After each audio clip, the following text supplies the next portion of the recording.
Hi everybody, it's Laura. Thank you so much for joining me on my channel. Today I have another layout that I made using a My Creative Scrapbook limited edition kit. This kit is from February of 2024. The kit featured a beautiful collection from Simple Stories called Simple Vintage Love Story. I wanted to show you how I assemble a cut file. I cut out two of the cut file, and then I also cut out a solid piece that didn't have any of the inner cuts. The reason that I cut two of the cut file is that when I was backing the cut file with the pattern paper, I got a few smudges and spots on it that I wanted to cover up. So I just cut out another one, and you can see here that I'm gluing the second one on top of the original one. And even though this seems like a very obvious thing to do to fix something like smudges or rips, I didn't think to do this until fairly recently, and I have to say it has really helped me out a couple of times when I haven't liked the way the cut file has looked after I've backed it, because a lot of times my fingers will get covered with glue and sticky, and sometimes that'll cause me to either rip or get smudges on the cut file. So now the part of the cut file that is backed is complete, and now I'm making this mat for it. So I used the offset feature to make a backing that's just a little bit larger than my cut file. I'm using some Distress Oxide in Victorian velvet. I was thinking that I really just had to ink the edges of this mat, but that was incorrect. You'll see later on when I layer the cut file on top of this mat that one of the white spots that I left is actually visible. Luckily, I don't think it's super noticeable, but next time I'll definitely just ink the entire mat just to be sure. And unfortunately, I didn't notice this until much later on. You could see here how the top opening on the E has white behind it. So it ended up being fine. I definitely don't think that it makes a big difference on the layout, but it does bother me a little bit. I'm using some gel glue so I can attach the cut file down to the mat.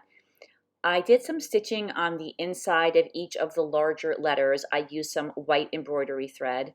And so I wanted to make sure that I put enough glue on the back of especially those letters to make them stick to the mat, because the embroidery thread can kind of prevent the glue from sticking. I'm going to use this piece of pattern paper for my background. I'm cutting a circle out of the middle, and I'm going to put a different pattern paper in the center of the layout. I wanted there to be a white mat around the inside of the pattern paper that I'm using, and you'll see what that looks like in a moment. So I'm using my Creative Memories circle cutters, one of the first tools that I purchased for scrapbooking and still one that I use all the time, to cut a circle that was a little bit smaller, and so you could see here that there'll be a white mat all around the inside. And now I'm inking the edges of the pattern paper with some Distress Oxide, and the color is called Evergreen Bough. And you might have noticed that I kind of messed up when I cut the white circle, but I just moved the circle cutter over a little bit and cut in a different spot, because I knew that the only part of that circle you'd be able to see was the very tiny border around the circle. And then I attached that white cardstock down to the back of the pattern paper. I'm backing the circle with one of the pattern papers from the kit. You could see that I fussy cut something out of part of the paper, so I don't have a complete piece of paper, but that's okay. You're not going to really see this part of the circle, so I just use a piece of white paper to fill in that gap, just so I wouldn't have a hole in the layout as I was working on it. So the title of this layout is Forever in My Heart, and these are two photos of our dog Onyx. Onyx passed away quite a while ago now, but she was just, we always say she was our little angel dog. She only had one flaw, and every once in a while she used to run away, and she would run around the neighborhood, and we would go crazy trying to find her. And then once she had run for a while, she got tired and wanted to come back home. But other than that, she was such a good dog. I really miss her, and she was just a really special part of our family history. So I always want to remember our little Onyx. And she was actually a fairly large dog, but as I said, we call her our little angel, even though she wasn't little. I used some of the pattern papers from the kit to mat my photos. The one on the left has a yellowish color to it, so I use some fossilized amber to ink the edges of that one. And then the one on the right, as you can see, is pink, so I use the Victorian velvet on that photo mat. And then I added quite a bit of ATG adhesive to the back of the cut file, and I attached it down. Before I press on it though, I just want to make sure that I have it straight. And I will often, even after measuring and making sure everything is just right, peel up the cut file and move it somewhere else once I get working on the layout, because sometimes I decide that I want a little bit more room on the top or the bottom of it. So that could still happen, but for right now, it's straight on the layout. I wanted to layer some hearts and put them in the center of the heart on the cut file. So I used some paper punches that I had in my stash, and I punched out a large yellow heart and then a medium-sized pattern paper heart that's mainly black, and then a smaller pink heart for the center. And then I inked the edges of all three of those hearts and I layered them on top of each other. And for that last heart, I decided I would add a little bit of foam behind it to give it a little bit of dimension. And I'm using fun foam. I find that the fun foam just gives a tiny bit of dimension, whereas the pop dots that I happen to have, they add lots of dimension.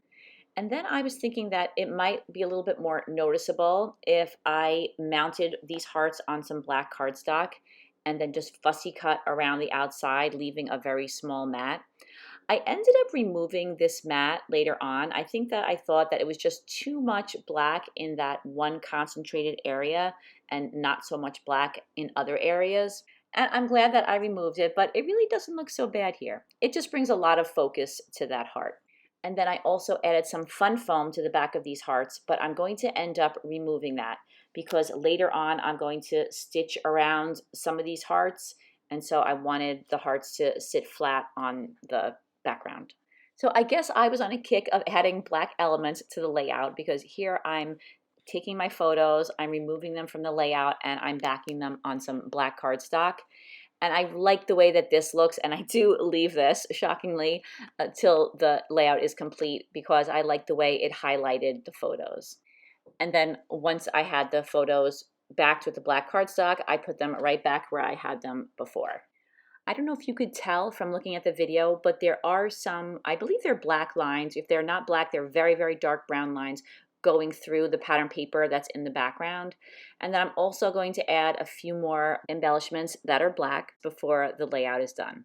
So you can see here that I've peeled off that black piece and the foam was on it, so I left the foam off. And then off camera, I cut the background down. I cut probably about 1/2 inch off of each side. And I'm going to back the entire layout on some white cardstock and then again on some black cardstock. So I put a whole lot of ATG adhesive on the back of my layout, and then I attach it down to a very thin white mat. I don't want the white mat to be too big, just a little accent. And then next I take a full piece of 12 by 12 inch cardstock, and I'm adding a lot of ATG adhesive so that I can mount my layout on top of that piece of paper. So you could tell from my videos that although I generally have a composition in mind, I will very frequently change my mind during the layout making process. Sometimes I'll change my mind about little things, and sometimes I'll change my mind about big things. And if I'm able to make those changes, I usually will. I feel that I don't really know how things are going to look until I try them out. So that's when changes start to happen, when I start putting things on the page. At the beginning of the video, I showed you how I fix my cut files when they have a lot of smudges on them. Another thing I'll do if I get a smudge on white paper is I'll use some Dr. P.H. Martin's Bleed Proof White. I have no affiliation with them, but I always like to mention that that is a great way to cover up little imperfections on your page when you have a white background. I bought a bottle of it years ago. It's still good, and I still use it all the time. So here you can see that I layered up some butterflies. There were butterflies in 3 different sizes and 3 different colors. So I thought I would take this opportunity to layer the butterflies on top of each other to create some dimension. And then I also put some foam on the back of the wings of the smallest butterfly and the medium butterfly.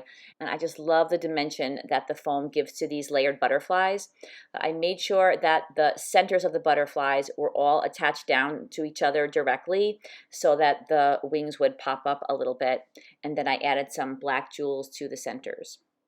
Now, a few moments ago, I added some fussy cut clips on top of the photos. I just love those little clips. And now I'm adding some of the die cut pieces and some fussy cut pieces to the cut file and to the background. I'm creating a couple of different clusters all around the cut file and my photos. You can see here that I did some stitching around the inside of that large circle on the background.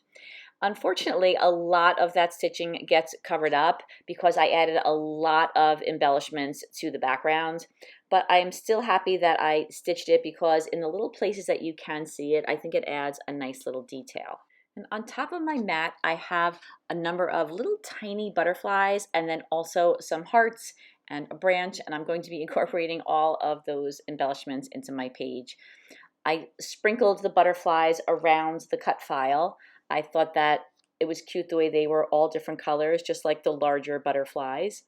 And then I also added the small hearts to the layout. I don't end up adding all of the hearts. I just put 2 in between my photos. And then I layered the branch behind that large pink butterfly at the bottom of the layout. And right now I'm attaching it down. Here you can see that I did the stitching on the heart. I didn't stitch in between all of the hearts.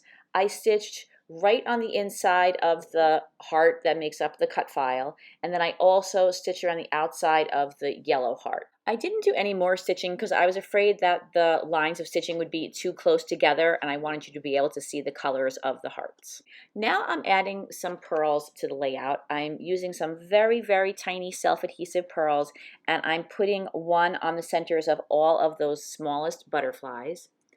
I'm also using a couple of these jewels. You can see that they're all different colors. I picked out some pink jewels and I added them to the little hearts that are on the page. Then I decided to add one more die cut behind the cut file. So I'm fitting that into place, trying to get it positioned the way I want it. And now I'm going to add one of my favorite embellishments, which is die cut branches. And I particularly love this style of branch where it has the little buds or berries on it. I cut them out in white, and I think that this is a nice way to break up a layout like this when you have a whole lot of color going on. I think that adding some touches of neutral colors back into the layout just helps the overall look of the whole page. So it looks like I'm adding yet another floral die cut. I put that one at the top of the layout. And I think that that helps to fill in that spot between the 2 photos or over where the 2 photos meet. And then I also use some of those white branches to fill in more of the space that's on top of the photos. Over the years, I've collected a number of similar dies that have these little berries on branches. And so I'm afraid I can't tell you where I got these because I purchased them from an unbranded source on eBay. But I really like the way they look, and I think that there are lots of these berry dies that are out there if you're interested in purchasing them. I know that Spellbinders makes a couple of different styles. I have a few dies that cut out really small branches, and of course if you don't have a die like that, you can always take the larger branch and cut it down so that it's smaller. When I'm using one die and all the die cuts are the same, I like to leave some of them whole and cut some of them maybe in half and some even smaller, and I think that gives the illusion of having different branches on the page when you're really just using one die. And I put quite a few of these branches on this layout. You can see that the circle has kind of disappeared in a way because the edges of it are covered up with all the embellishments, but I still think that the layout turned out okay. And then I used my gel glue and I attached down all of those die cuts to the layout. And that is the very last touch. And here are some close-ups. Thank you so much for watching this video. I really hope that you enjoyed it and I hope you found it useful. I want to say thank you so much to my friends who comment on every video and just are such a big support for me. I really appreciate it, but I appreciate each and every one of you. Just watching the videos is really helpful to my channel. In the description box is the link to the My Creative Scrapbook website. You can check out all of their current kits and you can order a kit subscription there if you are interested. I hope you have a fantastic day and I hope to see you again soon. Take care, everybody. Bye-bye.